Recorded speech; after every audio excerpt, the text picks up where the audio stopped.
સૌથી પહેલાં સનાતન એટલે શું? કે સનાતન એટલે જે અંદર પરમ ચેતના છે, અંદરનો સાક્ષી આત્મા છે, જે બ્રહ્મ તત્વ છે, કુટસ્થ છે, જે કોઈ દી બગડ્યું જ નથી, પહેલાં હતું, અત્યારે છે અને કાયમ રહેશે. આવું જે તત્વ છે એ તમારી મારી અંદર પ્રસરેલું છે, સમગ્ર બ્રહ્માંડમાં કણ કણમાં પ્રસરેલું છે. નિરંજન નિરાકારને સીધું નથી પકડી શકાતું. કોઈ વિરલા પકડી શકે છે, કોઈ અષ્ટવક્ર જેવા, જનક રાજા જેવા જે સાંભળવાની સાથે જ એ પકડી શકે. તો આવા લોકો છે આ પૃથ્વી પર, થોડા છે, ભલે થોડા પણ છે. એ પૂજો છો ત્યારે શું થાય છે? તો કે અંતરિક્ષની જે ચેતના છે, દિવ્ય ચેતનાઓ, એ તમારા ભાવને કારણે એ મૂર્તિમાં એની ઉપર વરસે છે, એમાં પ્રગટે છે, એમાં દેવત્વ પ્રગટે છે. અને ભારતીય લોકોની એ જબરી શ્રદ્ધાની તાકાત છે. એ પથ્થરને જ્યારે હનુમાન તરીકે પૂજે, ભગવાન તરીકે પૂજે, માતાજી તરીકે પૂજે, તો અંતરિક્ષમાં તો બધી ચેતનાઓ રહેલી જ છે. એ શક્તિનો નાશ નથી થતો. તો અંતરિક્ષમાંથી બધી દિવ્ય શક્તિઓ વરસવા તૈયાર જ હોય છે. જરૂર છે પ્યાસની, 100% પ્યાસ, અને મંડી પડો. તો પછી એ પથ્થરમાંથી દેવત્વ પ્રગટે એવા અનેક દાખલાઓ છે. એટલે આધારની જરૂર છે. એ આધારમાંથી પછી એ નિરાધારમાં પછી વયા જાય. જ્યારે અંદર એ પ્યાસ જાગે તો મને કોઈ શીખવાડે, મારે શીખવું છે, ત્યારે પછી એ ક્યાંય ને ક્યાંયથી કોઈ એને રસ્તો બતાવનાર મળે. હવે આપણે વાત કરી એમાં સનાતન અને સનાતન ધર્મ શબ્દનો ઉપયોગ એકથી વધારે વખત મેં સાંભળ્યો. અને અત્યારે આ શબ્દ જે છે અત્યારે થોડાક સમયથી કે એના સંતો મહાપુરુષો એની વ્યાખ્યા કરતા હોય છે. તો સનાતન ધર્મ એટલે શું, એ પણ આપણી પાસેથી સમજવું ગમશે. બરોબર છે. આ બહુ અગત્યનો પ્રશ્ન છે. આજે વિશ્વની અંદર આપણે કહીએ છીએ કે સનાતન ધર્મ જૂનામાં જૂનો છે. તો સનાતન એટલે શું?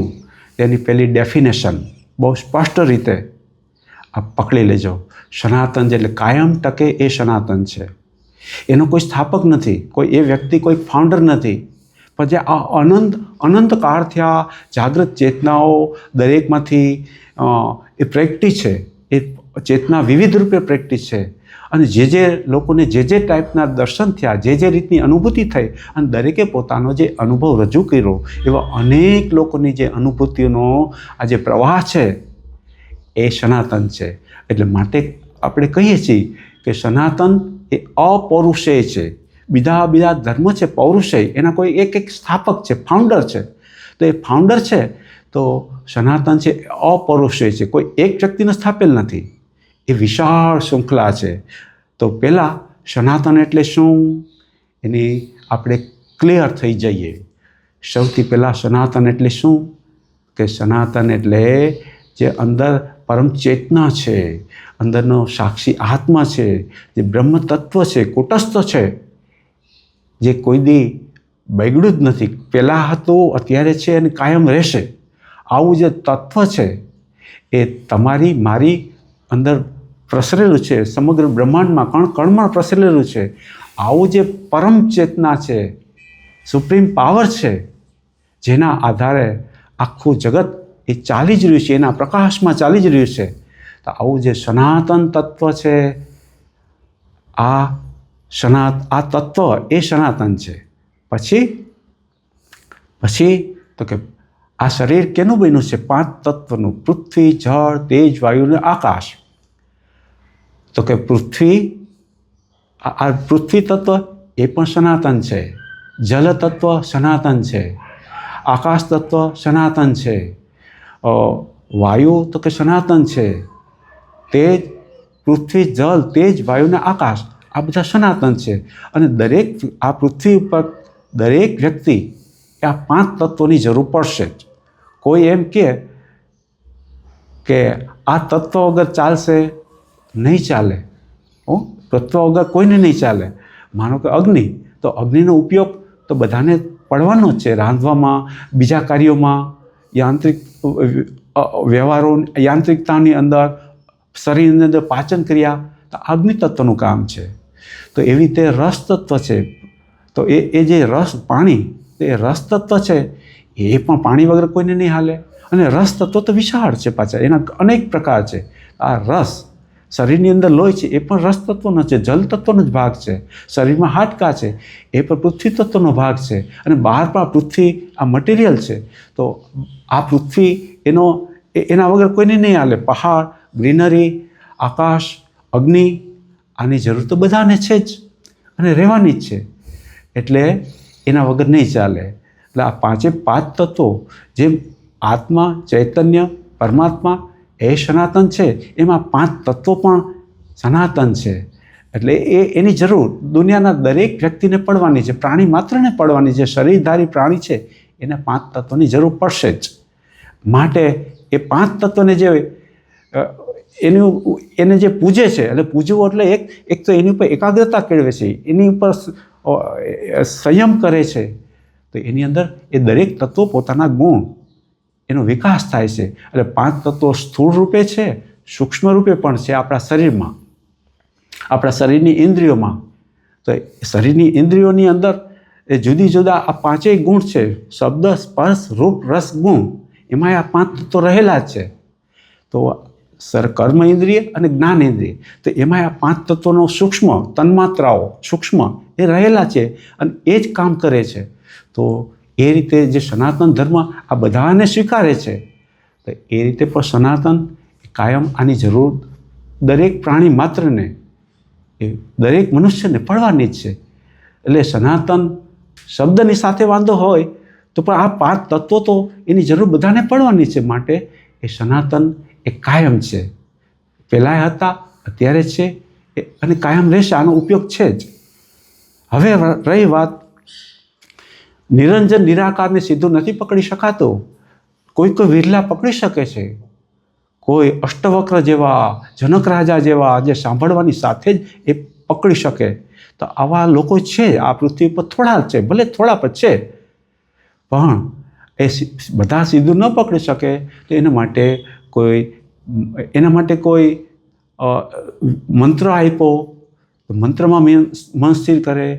કોઈ એક સ્થૂળ પૂજા આપી તો મૂર્તિ, તો એ એકાગ્રતાનું સાધન છે. હવે મૂર્તિ તો એને કોઈ આકાર આપ્યો. અને તમે જુઓ કે સનાતનની અંદર દરેક સ્ટેપના લોકોને અલગ અલગ પગથિયાના એ સાધનાઓ આપવામાં આવી છે. એમ કરીને એકાગ્ર થાય અને એકાગ્ર થતાં થતાં આકારમાંથી નિરાકારમાં પહોંચે, એ આખરી ધ્યેય છે. તો એક પ્રારંભિક રીતે આધારની જરૂર પડશે જ, કોઈ ફોટાની જરૂર પડશે, મૂર્તિની જરૂર પડશે. તો કે મન એમાં એકાગ્ર કરવા માટે તો મૂર્તિ એ કોઈ આકાર રૂપે હોય, કોઈ પથ્થર રૂપે હોય, તો એ તો કોઈને કોઈ જરૂર પડશે જ. તો માનો કે જે સનાતનના કે લોકો છે એ મૂર્તિ પૂજાને માને છે. તો પછી કીધું કે તું જે રૂપે મને ભગવાને કીધું કે તું જે ભાવેથી મને ભજીશ, હું તારા એ રૂપે તને ફળ આપીશ. જે ભાવેથી તું મને ભજીશ, હું એ રૂપે પ્રગટ થઈશ.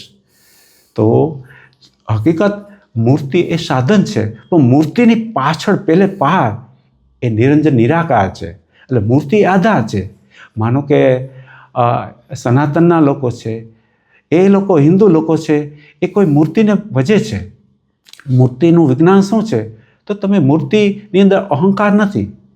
એટલે જ્યારે તમે મૂર્તિને ભગવાન તરીકે ભજો છો, પૂજો છો, તો એ પૂજો છો ત્યારે શું થાય છે? તો કે અંતરિક્ષની જે ચેતના છે, દિવ્ય ચેતનાઓ, એ તમારા ભાવને કારણે એ મૂર્તિમાં એની ઉપર વરસે છે, એમાં પ્રગટે છે, એમાં દેવત્વ પ્રગટે છે. અને ભારતીય લોકોની એ જબરી શ્રદ્ધાની તાકાત છે કે એ પથ્થરને જ્યારે હનુમાન તરીકે પૂજે, ભગવાન તરીકે પૂજે, માતાજી તરીકે પૂજે, તો અંતરિક્ષમાં તો બધી ચેતનાઓ રહેલી જ છે. એ શક્તિનો નાશ નથી થતો. શક્તિનું ખાલી એકમાંથી બીજું રૂપાંતરણ થાય છે, પણ શક્તિનો નાશ નથી થતો. તો એ શક્તિ છે, એ શક્તિ એમાં અવતરે છે. એમાં એટલે લોકોને એમ માને છે કે આ પથ્થર એને ભજવાથી શું થાય?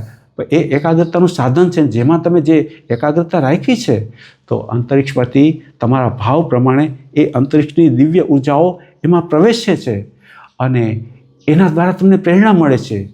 તો જેમ નિરંજન નિરાકાર છે એવી રીતે સાકાર ઉર્જા પણ છે. સાકાર અને અનેક ભક્તો અહીંયા તો દાખલાઓ છે કે જે લોકો જેને નિરંજન નિરાકાર નહોતી ખબર, પણ એને સાકાર રૂપે જેને ભગવાનને ભજ્યા છે, તો સાકાર રૂપે પણ એ આવીને એના કામ કર્યા એવા દાખલાઓ છે. તો એ જે ભાવથી જે ભજે એને એ ભાવથી પરમાત્મા એની માર્ગ મળે છે, કૃપા મળે છે, એનું કામ પણ થાય છે. એટલે એકાગ્રતાનો મૂર્તિ પૂજાનો સિદ્ધાંત એ છે કે સામેની જે મૂર્તિ છે એને એક દ્રષ્ટિ જુઓ તો કે એ મૂર્તિ છે, તો એને પથ્થરની મૂર્તિ તરીકે જુઓ છો, એને બદલે તમે એમ જુઓ એ પથ્થરની મૂર્તિ નથી, એ મારા માટે ભગવાન છે. તો જ્યારે તમે એને ભગવાન તરીકે જુઓ ત્યારે એ તમારા માટે એમાંથી ભગવત્તા પ્રગટે છે. જેમ એકલવ્ય હતો, તો એકલવ્યને ગુરુ દ્રોણ પાસે જે શિક્ષા લેવા ગયો, પણ પછી એ પોતાની મેળે જ ગુરુ દ્રોણની મૂર્તિ બનાવી અને એમાંથી પ્રેરણા મેળવે છે અને એ શીખે છે. તો એક લેવલ એવું આવી જાય છે કે જે ખુદ ગુરુ દ્રોણની પાસે જે અર્જુન શીખતો હતો અને જે એની માસ્ટરી નહોતી આવી, એવી અદ્ભુત માસ્ટરી એ એકલવ્યની અંદર આવી ગઈ. કૂતરાનું મોઢું કૂતરો ભસે છે અને એના પોતાના બાણ વડે એનામાં એવા બાણ એટલા છોડ્યા, એવી રીતે છોડ્યા કે કૂતરાને ઈજાય ન થાય અને મોઢું બાણથી ભરાઈ ગયું અને એ ભસી પણ ન શકે. તો આવી જે દિવ્યતા, આવી જે પ્રાપ્તિ, આવો આવડત એ ક્યાંથી આવી? તો અર્જુને જે આવડત નહોતી આવી, પ્રત્યક્ષ ગુરુ દ્રોણ ભણાવતા હતા, તો એવી આવડત જ્યારે શ્રદ્ધાના બળ ઉપર એ મૂર્તિને જ્યારે એકરૂપ થયો, એને એ મારે માટે ગુરુ છે, ગુરુ છે, ગુરુ છે આવું જ્યારે સ્વીકાર્યું અને એમાં મંડી પડ્યો, તો અંતરિક્ષમાંથી બધી દિવ્ય શક્તિઓ વરસવા તૈયાર જ હોય છે. જરૂર છે પ્યાસની, 100% પ્યાસ, અને મંડી પડો. તો પછી એ પથ્થરમાંથી દેવત્વ પ્રગટે એવા અનેક દાખલાઓ છે. એટલે આધારની જરૂર છે. એ આધારમાંથી પછી એ નિરાધારમાં પછી વયા જાય.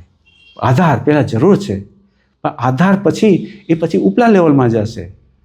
તો મૂર્તિની જરૂર છે, વસ્તુ તો એક આધારની જરૂર છે ને છે જ. પણ પછી જ્યારે જેમ નાનું બાળક હોય તો એ પેલા રમકડાથી રમતું હોય, ઢીંગલા પોતિયાથી રમતું હોય, પછી જ્યારે મોટું થાય ત્યારે પછી એને એ ઢીંગલા પોતિયા એ છૂટી જાય.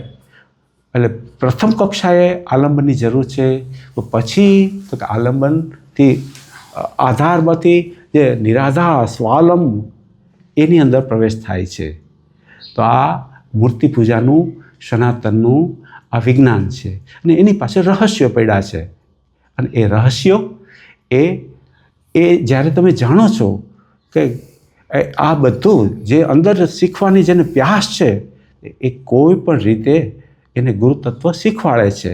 અને જ્યારે અંદર એ પ્યાસ જાગે કે મને કોઈ શીખવાડે, મારે શીખવું છે, ત્યારે પછી એ ક્યાંય ને ક્યાંયથી કોઈ એને રસ્તો બતાવનાર મળે. અને નહીં તો અંતસ પ્રેરણા થાય. અંતરિક્ષમાં પણ ગુરુતત્વ છે. જે શરીરધારી છે એવા અશરીરી ગુરુતત્વ છે, અનેક ગુરુતત્વ છે. અને વિશ્વ જે પરમ સુપ્રીમ ચેતના એ જ બધાનો પરમ ગુરુ છે. પણ એને માટે આ બધા સાધનો છે. એટલે સાધનનો સગુણનો ઇનકાર ન થઈ શકે. માત્ર નિર્ગુણ નિરંજન નિરાકાર સાચું છે એમ નહીં. સિક્કાને બે બાજુ છે, એક આકાર છે, એક બાજુ નિરાકાર છે. એટલે બે બાજુ સાચું છે. એટલે જેવી જેની કક્ષા પણ જરૂરી છે ને છે. એટલે આધાર જોશે. આધારમાંથી પછી નિરાધાર જે પરમ નિરંજન નિરાકાર છે એમાં પ્રવેશ થાય. એટલે શિવ અને શક્તિ બંનેની જરૂર છે.